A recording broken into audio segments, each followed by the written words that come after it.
Previously serving as the Vice President of Columbia's Faculty of Arts and Sciences, Nicholas Dirks was appointed as UC Berkeley's Chancellor on November 27, 2012, and inaugurated on November 8, 2013, following the footsteps of the preceding Chancellor, Robert Birgeneau. Coming to Cal has been, for me, for my family, really a wonderful experience. I've been meeting hundreds of people, students, faculty, alums, even though it's been busy, intense, and new in all kinds of ways. It's been fabulous. So can you explain what a typical day as Chancellor is? First, there is no typical day. Every day is different. Some days, like yesterday, I go off to Oakland and met with the new president of the University of California system, Janet Napolitano, and the other 9 chancellors from the University of California system, and talk about system-wide issues. Other days, Monday, I had a fireside chat with a group of about 20 students who came over, and we spent an hour and a half talking about issues around sustainability on campus. And tonight I have a group of 16 faculty coming to the house for dinner, and I'll be looking forward to trying to hear about their research, their work, their teaching, their concerns about things, and their enthusiasms about things here at Cal. When Janet Napolitano was selected as the University of California's president back in September, many students and faculty members protested her lack of experience within the system of higher education and the large number of deportations which were made during her term as U.S. Secretary of Homeland Security. Her arrival at Chancellor Dirks' inauguration was met with much protest from the audience. One of the first things she did when she came into office here in California was to make available, at least as a kind of initial program, $5 million to support undocumented students and scholarships and other kinds of support. And I think that reflects her real commitment, and I think it reflects certainly the kinds of things that she's going to be focusing on here at the University of California.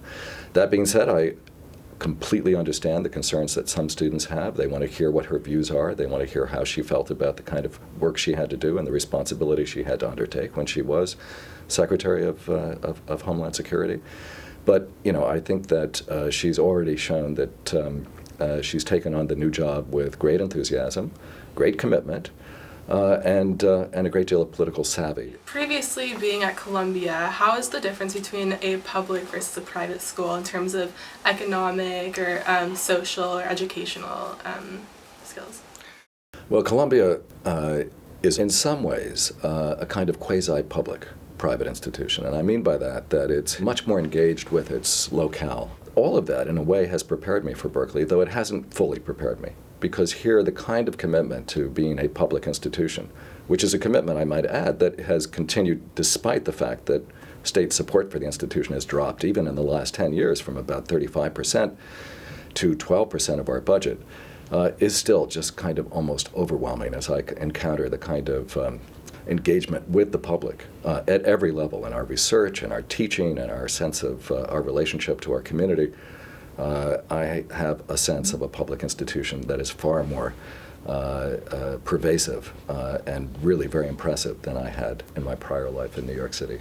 What is the most challenging thing about being at a public school and being chancellor of a public school? The biggest struggle right now is that so many of our decisions have to be approved by the regents who are appointed by the governor, and which often depend upon finances that are approved, of course, by the state legislature and the governor of the state. So there is a context within which fundamental decisions and basic commitments and allocations and availabilities of resources are part of a public process that, quite frankly, is new to me. With almost completing his first semester here at Berkeley, the next plan of action is to sit down with his inner circle of staff and try to come up with solutions to issues that have been addressed since being at Berkeley. In my inaugural address, I talked about trying to find ways to better support the undergraduate educational experience at Cal. I talked about the importance of the global university. I talked about how important it is to find new ways to support innovation and research, both in basic and applied science, across the disciplines in ways that sometimes is going to have to mean going outside the box and finding new forms of support. I've talked about the importance of diversity, and I've talked about the importance of understanding the role that the arts might play in the student experience and also in the general experience of campus. So now I've talked about these things. I've talked with a lot of different groups about it. I'm coming up with real plans to begin to move forward. Reporting for CalTV, I'm Skylar Economy.